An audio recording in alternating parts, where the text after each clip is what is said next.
coba kita kelasnya pimpin dulu doa sebelum belajar.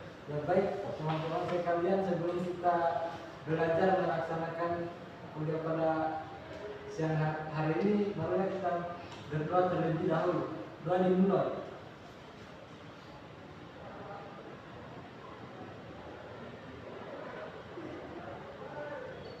Doa selesai. Oke, langsung saja ke inti pembelajaran pada siang hari ini dengan judul struktur teks fiksi. Nah, struktur teks fiksi ini terbagi atas 6 bagian. Yang pertama abstrak. Abstrak yaitu bagian yang berisi sebuah cerita dari cerita keseluruhan atau berisi cerita ini sebuah teks cerita fiksi.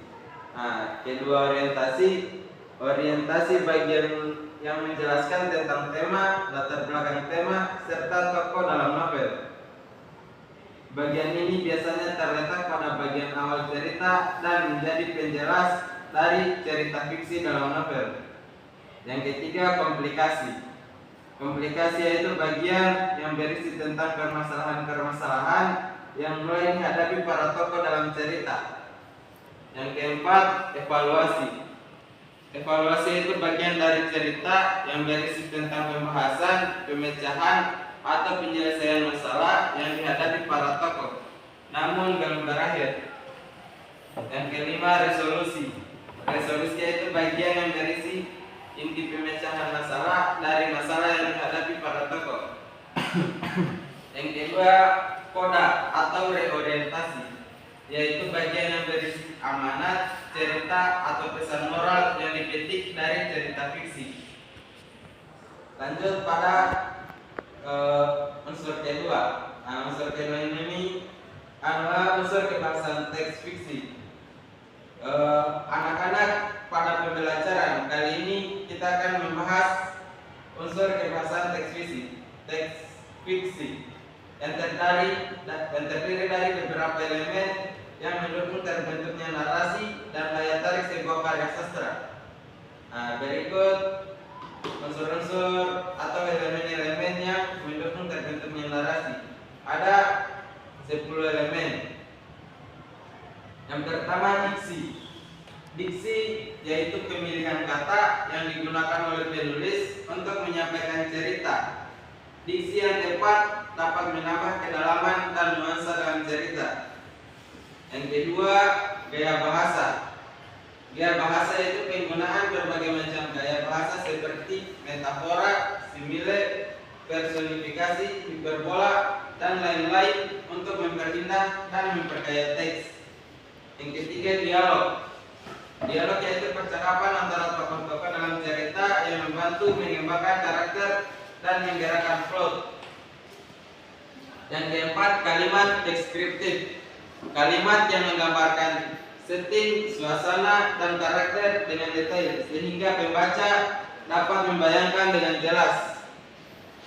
Yang kelima, sudut pandang. Sudut pandang atau perspektif dari mana cerita diceritakan. Misalnya sudut pandang orang pertama, orang ketiga, atau sudut pandang serba tahu. Yang keenam, inversi, yaitu penggunaan bahasa untuk menciptakan kesan tertentu pada pembaca, seperti kesan misterius, romantis, atau menegangkan. Yang ketujuh, alur dan narasi, yaitu struktur cerita dan cara penulis menyampaikan kejadian-kejadian dalam secara runtut atau tidak runtut. Yang kedelapan, dialog internal, yaitu pemikiran atau monolog dalam diri tokoh yang memberikan wawasan lebih mengenai perasaan dan pikiran tokoh tersebut.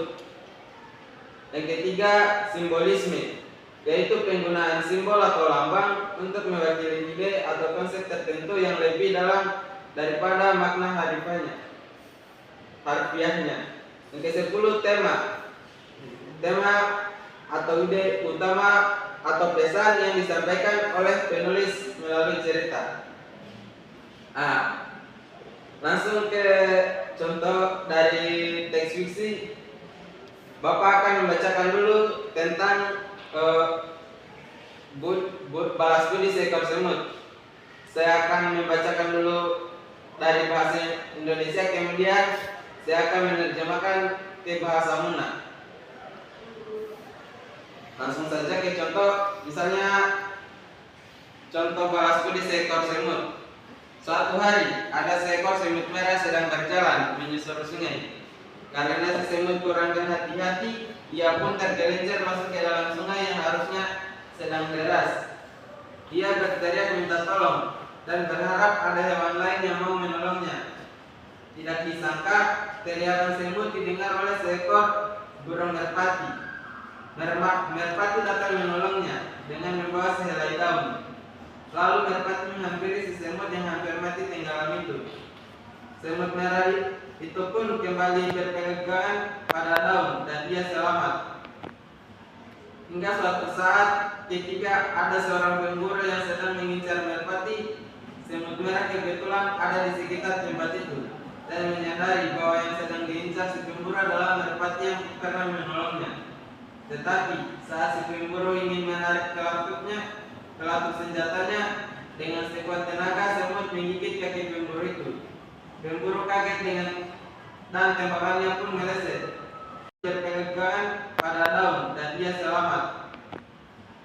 Hingga suatu saat ketika ada seorang pemburu yang sedang mengincar merpati, semut merah kebetulan ada di sekitar tempat itu dan menyadari bahwa yang sedang diincar si pemburu adalah merpati yang pernah menolongnya. Tetapi saat si pemburu ingin menarik kelapuk senjatanya, dengan sekuat tenaga semut menggigit kaki pemburu itu. Pemburu kaget dan tembakannya pun meleset. Merpati yang mendengar suara tembakan pun kemudian terbang menjauh. Dari atas sana merpati bisa melihat semut yang dulu pernah ditolongnya berada di kaki pemburu. Setelah memastikan bahwa si pemburu pergi dan situasi sudah aman, merpati lalu menghampiri dan mengucapkan terima kasih. Si semut menanggapinya dengan mengatakan bahwa hal itu sudah sepatutnya ia lakukan karena merpati juga pernah menolongnya dulu saat jatuh ke sungai. Tadi contoh teks eksplanasi teks karya fiksi dalam bahasa Indonesia. Sekarang saya terjemahkan ke bahasa Muna. Judulnya Balas Budi Seekor Semut.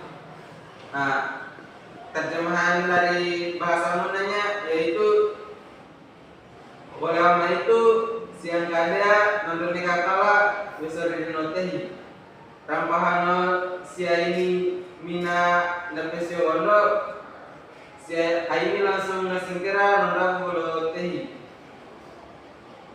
Maka siapa itu langsung diketolomi ke hewan yang lain.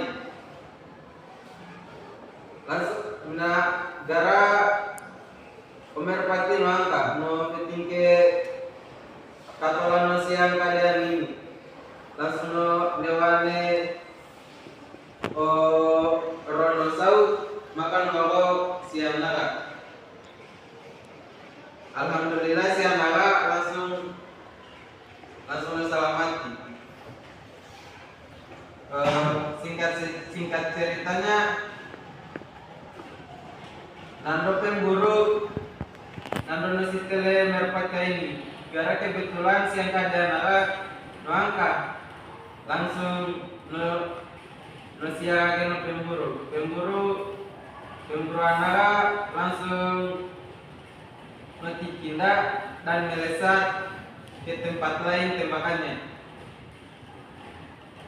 Nando tewabo sia merpati no berhasil ke pemburu langsung pas no pemahami situasi merpati no awas yang keadaan dan terima kasih.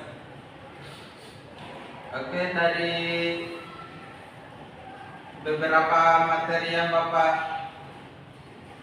sampaikan tadi, kita kelasnya nanti saya kirim tugas untuk dikerjakan di rumah. Oke, kita kelas. Oke, mungkin itu saja yang dapat Bapak sampaikan. Saya akhiri. Taufiq wal hidayah. Wassalamualaikum warahmatullahi wabarakatuh. Waalaikumsalam warahmatullahi wabarakatuh. Sampai jumpa minggu depan. Terima kasih Pak. Jam tidak ada.